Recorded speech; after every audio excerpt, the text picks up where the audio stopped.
السلام علیکم۔ آج لا ایشوز کے والے سے ہمارا جو ٹاپک ہے وہ ہے کہ متوفی بیٹے کی بیوہ کا حق وراثت، یعنی جب ایک بیٹا فوت ہو جاتا ہے اور اس کے پیچھے اس کی بیوہ رہ جاتی ہے تو کیا اس کو حق وراثت ملتا ہے؟ کیا اس کو وراثت میں حق دیا جا سکتا ہے؟ مسلم علی قوانین و آرڈیننس 1961 کی دفعہ 4 ان پوتے پوتیوں اور نواسے نواسیوں کے لیے جن کے والد اپنے والدین کی زندگی میں فوت ہو گئے۔ شریعت میں ایسے رشتہ داروں پر صلہ رحمی کا حکم آیا، مگر ملکی قانون میں ان کو حق وراثت دیا گیا ہے۔ اب سوال اکثر یہ سامنے آتا ہے کہ کیا اس دفعہ کے احاطے میں متوفی بیٹے کی اولاد کے ساتھ ساتھ اس کی بیوی بھی آتی ہے یا نہیں؟ ایسا ایک مقدمہ 2023 میں پشاور کی عدالت میں پیش ہوا۔ اس مقدمے میں بیوہ یعنی بہو نے جواز لیا کہ وہ اپنے سسر کی متوفی بیٹے کی بیوہ ہونے کی وجہ سے وراثت میں حصہ پانے کی حقدار ہے۔ عدالت نے سارے حالات و واقعات کا اور قانون کا جائزہ لیا اور کہا کہ مسلم آئلی قوانین و آرڈیننس 1961 کی دفعہ 4 واضح طور پر قانون بنانے والے کی نیت کو ظاہر کرتی ہے۔ اس قانون کا اصل مقصد یہ ہے کہ فوت ہونے والے بیٹے بیٹی کی مشکلات کو حل کیا جائے اور انہیں مشکلوں سے بچایا جائے، اور ان کو ان کے والدین کا وہی حصہ دلوایا جائے جو اگر ان کے والدین زندہ ہوتے تو وہ وصول کرتے۔ اب سوال یہ ہے کہ آیا متوفی بیٹی کے دیگر قانونی ورثہ بھی کیا اس دفعہ 4 کے تحت فائدہ اٹھا سکتے ہیں یا نہیں؟ اگر قانون کا بغور مطالعہ کی جائے تو یہ واضح ہوتا ہے کہ دفعہ 4 یعنی مسلم آئلی قوانین و آرڈیننس 1961 کی دفعہ 4 اور اس کے علاوہ اور کوئی تشریح نہیں کی جا سکتی کہ اس دفعہ کا در حقیقت مفاد متوفی بیٹے بیٹی کے بچوں کے لیے، اور وہ اپنے والدین کی جائیداد میں حصہ پا سکتے ہیں، یعنی اپنے دادا دادی نانا نانی کی جائیداد میں وہ حصہ لے سکتے ہیں، جیسا کہ قرآن کی آیات اور اسلامی قانون کے تحت مہیا کردہ اصولوں کے تحت متوفی بیٹے یا بیٹی کے دیگر قانونی ورثہ دادا دادی نانا نانی کی وراثت میں قانونی وارث نہیں ہوتے۔ خاص طور پر فوت شدہ بیٹے کی بیوہ کا اپنی ساس یا سسر کی وراثت میں کوئی حصہ نہیں ہوتا، نہ تو وہ ذی الفروض یعنی شیئررز میں آتی ہے اور نہ ہی وہ اسبات یعنی ریسیڈوریز میں آتی ہے۔ اس لیے واضح ہے کہ شوہر کی اگر ساس سسر کی زندگی میں وفات ہو جائے تو بیوہ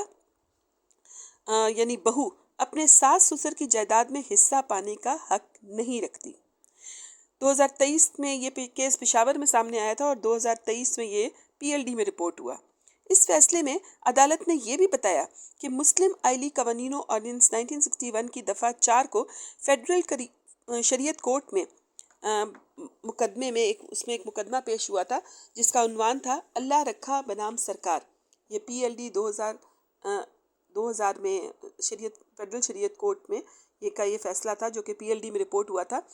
اس میں اسلامی قانون کے منافی قرار دیا گیا تھا، یعنی جو یہ دفعہ 4 ہے اس کو اسلامی قانون سے اسلامی شریعت کے ہم آہنگ نہیں مانا جاتا۔ یہ بات تو بہت طے ہے کہ مسلم آئلی قوانین جو ہمارے فیملی لاز ہیں ان کے بارے میں بھی یہی کہا جاتا ہے کہ وہ ہماری جو شریعت ہے ہمارے جو اسلامی قانون ہے اس سے مطابقت نہیں رکھتے، اور اس کی بہت ساری دفعات چیلنج بھی ہیں، لیکن چونکہ یہ جو دفعہ ہے دفعہ 4 جس میں دادا کی زندگی میں یا نانا کی زندگی میں فوت ہونے والے بیٹے یا بیٹی کے بچوں کی جائیداد میں حق کا آتا ہے اور ان کو دیا بھی جاتا ہے،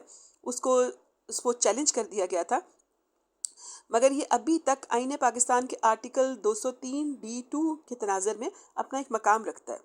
فیڈرل شریعت کورٹ کے فیصلے کو بذریعہ اپیل اب سپریم کورٹ میں چیلنج کیا گیا تھا، اور یہ اب آج تک 26 سال ہو چکے ہیں، یہ آج تک زیر التوا ہے۔ غرض آئین کے تحت جب تک سپریم کورٹ کے سامنے اپیل کو نپٹا نہیں دیا جاتا فیڈرل شریعت کورٹ کا فیصلہ مؤثر نہیں ہوگا۔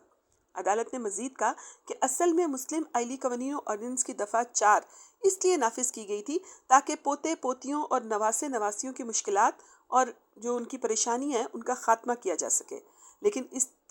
اس طرح ہرگز تشریح نہیں کی جا سکتی کہ اس سے دیگر وارثوں کا حصہ کم کر دیا جائے یا ان کو ختم کر دیا جائے۔ یعنی اس میں ایک بات تو واضح ہو گئی ہے کہ بہو یا داماد وہ حصہ نہیں پا سکتے، یہ صرف پوتے پوتیوں نواسے نواسیوں کے لیے ہوتی ہے۔ چونکہ دفعہ 4 غیر منطقہ شق ہے تو اس کو مسلم پرسنل لا شریعت اپلیکیشن ایکٹ 1962 کی روشنی میں ہی دیکھنا اور تشریح کرنا چاہیے اور دونوں کو ملا کر پڑھنا چاہیے۔ بلا شبہ دفعہ 4 کے تحت فوت شدہ بیٹے بیٹی کی اولاد اپنے دادا دادی نانا نانی کی جائیداد میں وہی حصہ وصول کریں گے جو قرآن پاک میں ان کے والدین کے لیے بیان کیا گیا ہے۔ لیکن اگر حصوں کی تقسیم کے وقت دفعہ 4 کے احکامات حاوی ہونے لگے یا متضاد ہوں تو پھر صرف شریعت کے احکامات کو ہی برتری حاصل رہے گی۔ اس فیصلے میں واضح کر دیا گیا کہ صرف فوت شدہ بیٹے بیٹی کی اولاد ہی حصہ وصول کر سکتی ہے۔ بہو یا دیگر کوئی بھی وارث یعنی داماد وغیرہ یا کوئی بھی اٹھ کے آ جائے اور وہ کہے کہ وہ بھی حصہ پا سکتے ہیں، حصہ پانے کا حقدار نہ ہوگا۔ قانون کا اصل مقصد دراصل پسے ہوئے محروم طبقے کی مدد کرنا ہے، مگر اس کی غلط تشریح کر کے ناجائز طریقے سے استعمال کرنے کی کوشش کی جائے تو عدالتیں اس کو نہیں مانتی۔ اس فیصلے میں واضح کہا گیا ہے کہ شریعت سب سے افضل و برتر ہے اور کسی بھی صورت میں دفعہ 4 کے احکامات شرعی احکامات کے سے متضاد نہیں ہو سکتے۔ جزاک اللہ خیرہ۔